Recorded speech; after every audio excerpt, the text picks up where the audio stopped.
When your child tantrums and your partner says things that invalidate their feelings, here is your game plan. My name is Jodie Thornton and I am a parent coach, and I want to talk about what we need to focus on when we are being a gentle parent. We're really focused on holding space for our child's feelings and giving them a sense that their feelings matter and are important. But maybe a partner is what I call feelings averse and really isn't into the idea that it's okay that children tantrum. I want to talk about what we need to do and a little bit of the context as well that I think is really missing in the conversation around gentle parenting differences in couples. So the first thing I want to say is that when this is happening in our families, our first job is actually to learn how to quickly and effectively help our children regulate. Now, people are going to be frustrated about me saying this because they will say that your partner should get on the same page, that your partner should understand the damage that we're doing if we're invalidating children's feelings, your partner should be the adult, and all of these other kind of concepts. And like I've even seen commentary around how refusing to educate yourself on parenting strategies is leaving the mental load with one parent and is completely not okay. And I want to say I agree with all of those things, right? Like I think that I don't disagree with the premise that we would like adults to understand the impact that we have on children when we invalidate their feelings.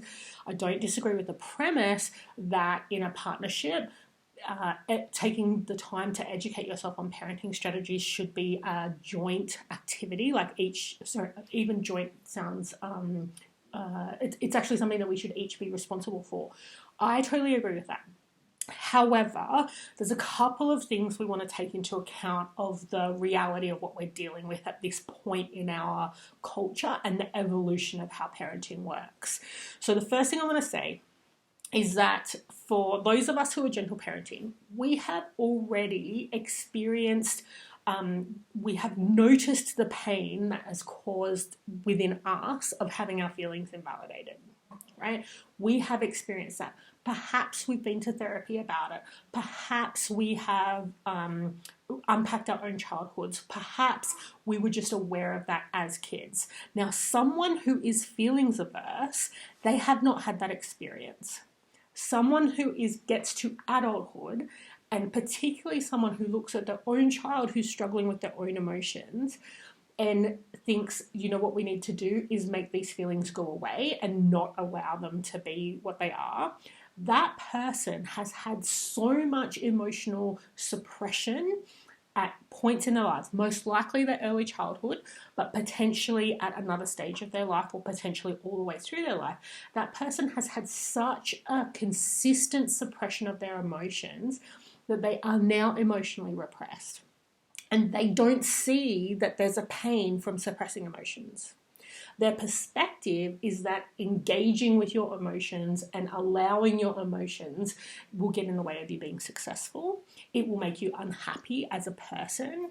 It will make you struggle to make good decisions. You'll make decisions out of emotion rather than out of logic.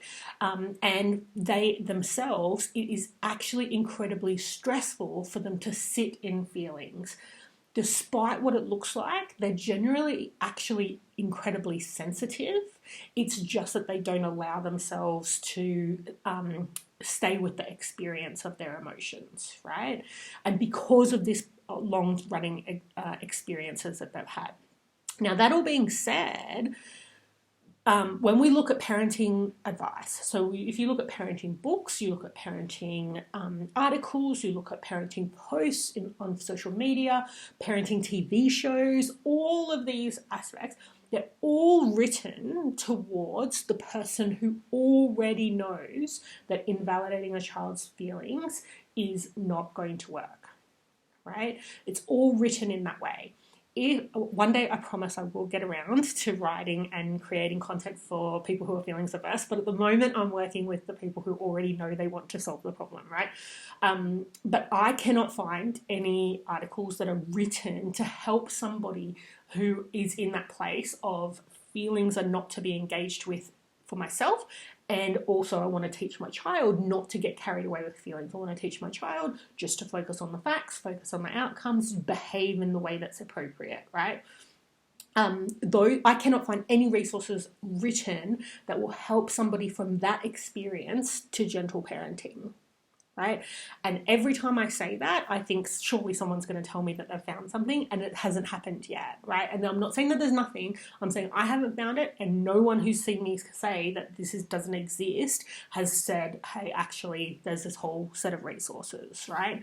And so that being the case, when we really look at what that means, is that the person who is your partner who is feelings averse, there's a point at which like we can see what they're doing as unkind, like they're invalidating someone else's feelings, but that's how they function on the inside, right? They suppress their own feelings in order to what they think is make decisions logically and behave the way they should, right? To get them through the process of understanding that A, we need to stop that. It is such a deeply held nervous system patterning. Even if if we could imagine, I give you a magic wand, you take it home, you say to your partner, here's what's happening. This is why you're uncomfortable with our child's feelings. And they say, oh, I totally get it. Great, I'm on board. Let's change this. The amount of time it takes for somebody to unpack that part of their nervous system conditioning, like you will have, we will lose so much time in just getting you to be skillful with your child.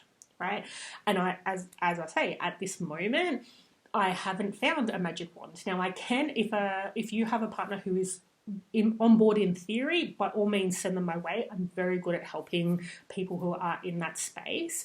But most people in that space are reluctant to change because they think that it's not a good idea. Now, as I say, eventually I will get to the point where I create content that will help those people get on board. But for the meantime, what happens if we choose that path is a very long path, right, of getting them to understand where that's coming from and then repattern their nervous system in order to allow feelings, and then repattern their nervous system to be able to sit with someone else's feelings and then build the skills, right? That's a much longer path. Our alternative is actually you building the skills to quickly and effectively help your child to regulate when they get overwhelmed, right? And there's a piece, when I bring this up, some people will say, well, that means that it's all on the parent who's the gentle parent, and that's unfair.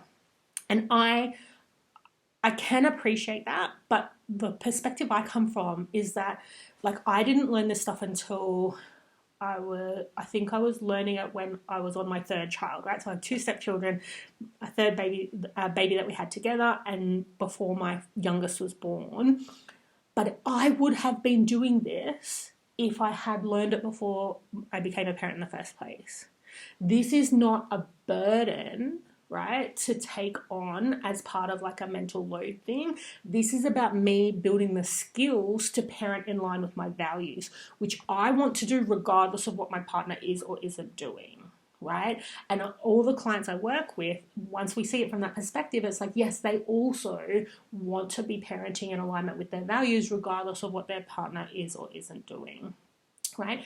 And so when we can quickly, like, I can teach you how to help your child regulate in just a number of weeks. Like, it really does not take very long to help you to get to a point where your child is overwhelmed and you can help them to genuinely regulate. So not distract them out of their feelings, not invalidate their feelings, not take them away from the experience, but actually to be able to sit with the feelings and come back into regulation. You can learn that really, really quickly.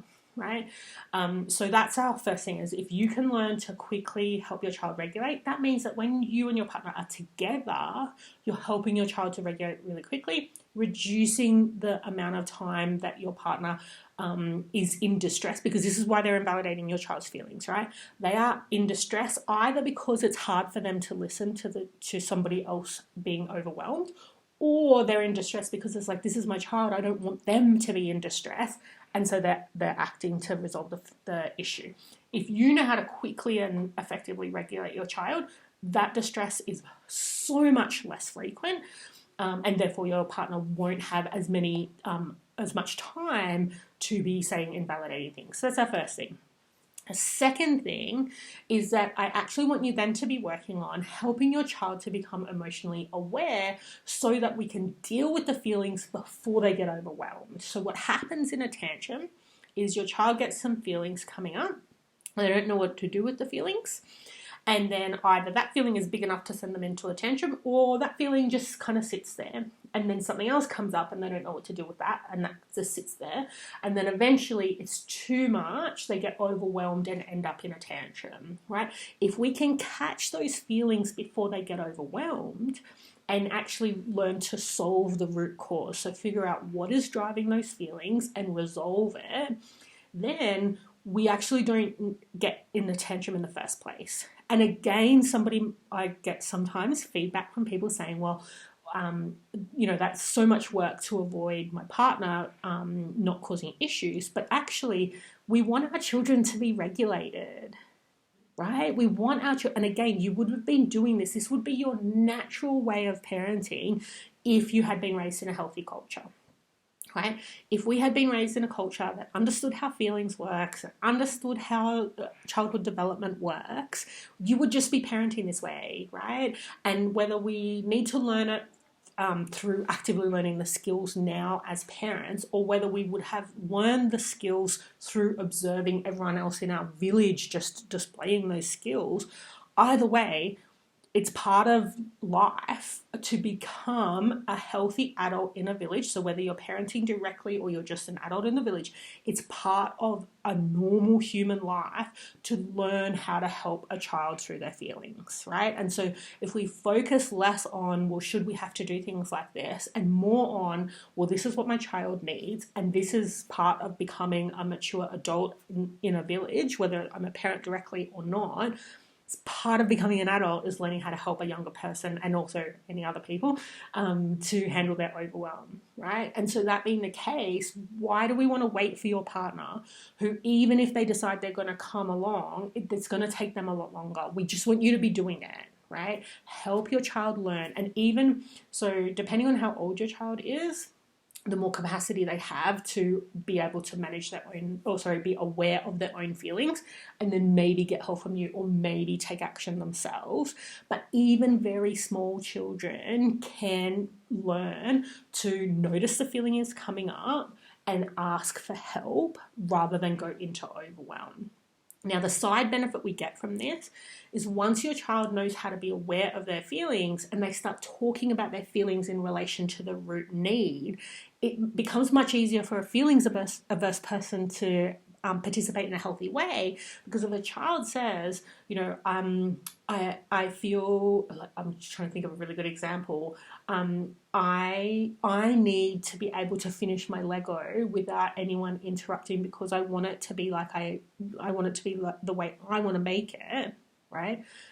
That then become easier for a feelings averse parent to say, well, I will help you to find a way to build your Lego without your younger sibling ruining it for you. Much easier than a child who gets upset about their Lego and just cries about it or has a tantrum about it. Much harder for the feelings averse parent to get on board, right? And so this is, we get into a place where your child is more aware of their emotions. They're able to speak about it in terms of what's going on underneath the surface. And then we just focus on solving problems, right? Now, so that all being the case, that's where we want to get to. Now, there will still be times, like obviously children will still get overwhelmed from time to time. Sometimes they're tired, sometimes they're hungry, sometimes we just don't catch the feelings, or we're out of routine, or we've moved house, or, there's all these reasons why sometimes we will still end up in those emotional spaces. And if you notice your partner saying something invalidating to your child, if you can intervene, that's great. There are many cases where we can't for a lot of different reasons. But either way, what we want to do is actually focus the conversation not on what your partner is saying or the invalidation, but focus your child on validating their own feelings. So when they're talking, when they're like, I was upset, let's say it happened this afternoon and at the time, it wasn't the right time for you to process it with your child. And then later that evening, you're talking just you and your child, and you're talking about, hey, when you're upset before, first just focusing on what was going on for your child and how can you help them to see that their feeling is valid. Because what we want our children to be able to do is, regardless of what anyone else says to them, we want them to be able to see, this is what I felt, this is why I felt that, and of course it's valid. And so part of that is for us to learn, because we have not been raised with that, and our culture is not very good at that yet, is actually understanding that the feelings that look like overreactions, or the feelings that don't appear to be logical, or the feelings that appear to be hypersensitive, or all of those kinds of things, is actually going deeper until we figure out what's really going on. And the more we can do that with our children, the more they can start to see that it doesn't actually matter if someone tells me that my feeling isn't valid, because it just is. And I know it is, because I can see I felt this and this is why I felt that. And I know that about myself. Now, this is really important, because as much as I'm saying, let's not wait for your partner to get on board, we do want them to get on board, and there's ways and means, and I can help you to make that happen as well. But first we want to focus on this. Ultimately though, it's not actually just your partner that's going to invalidate your child's feelings. It is going to happen at daycare. It is going to happen at school. It is going to happen in the workplace. It is going to happen in their friendships. I don't know anyone who is surrounded by people who actually understand how feelings work and helps them to process it and validate it. I know a lot of people that are very lucky that most of who they have in their lives are very kind and caring, right? And that they genuinely would validate an adult's feelings. But I still don't know many people who even have the majority of people in their, let's call it a village, whether that's just their friendships or their workplace and all the other places that they go. I don't know anyone who has the bulk of the people in their lives that genuinely understands, when I have emotions, I don't just need to wait for them to pass. I don't just need to someone to say, that sounds really hard, I'm really sorry, which is important. I'm not saying it's not important, but actually help them to unpack why they feel the way that they do, and then decide how to resolve that at the root cause. I don't know anyone who has that. And so your child needs this not just as like an ability to withstand invalidation at home. We also want this in the long term. And so even if, let's play this out, right? So let's say in the immediate future, you focus on your ability to help your child regulate. You focus on teaching your child about their emotional awareness and understanding that their feelings are valid and why their feelings are valid. You focus on that in the short term. Medium term, your partner gets on board, your partner learns the skills, your partner stops invalidating. That's great. We're now in a position where your child has two parents who are on board, helping them to see that their feelings are valid. Your child is still surrounded by a culture that does not understand feelings. And so regardless of whether your partner does or does not get on board, we still need the same things. We still need your child to know how to regulate. We still need your child to know how to understand that A, that I'm feeling something, not just get overwhelmed by it. B, why am I feeling the way I'm feeling? And C, what am I going to do about that to resolve it at the root cause, right? Those are skills that we can teach very tiny children, and we need our children to be reinforced them as they get older, because life becomes more complex as they get older. But we need to be teaching those skills to our children regardless of whether your partner gets on board or whether they don't. So these are really important things. So that, to kind of sum up, your first job is to focus on learning how to help your child to regulate more quickly, partly because it will help your child get out of distress more quickly, partly because it helps you to be more consistent as a gentle parent because you're not being exhausted by having to hold space for them all the time, and partly because it reduces the distress that it causes your partner, which then causes them to invalidate your child's feelings. That's our number one job. Number two job is to help our children to understand or to notice that their feelings are coming up and understand those feelings. to have those feelings validated. And our number 3 job is to look at how do we make sure that our children, I'm switching between group and individuals, but anyways, how do we make sure that your child has the ability to validate their own feelings and see why their feelings are valid, so that they're immune to the parts of the culture that will teach them that their feelings are not okay. Right? And so I hope that's been really helpful. This is something that I would love to support you with if you would like to build those skills.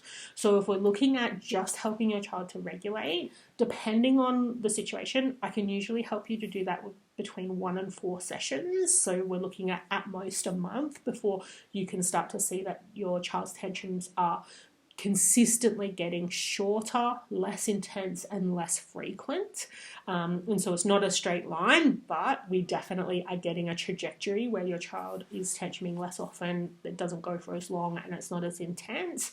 And then in terms of building your child's emotional awareness and ability to communicate, that can take a few months, depending on what we're working on in terms of the skills for you and the skills for them. But I guess the big point I wanted to make is that we don't just want to wait for the tantrum phase to pass. We don't just want to sit and help our children wait for the feelings to dissipate. We want to be actively helping them to regulate, actively helping them to learn about awareness of their emotions and about their ability to communicate and decide what are they going to do to resolve the issue that's happening at the root cause. Obviously, the younger your child is, the more you will be doing to help them and support them to either take the steps or take the steps for them.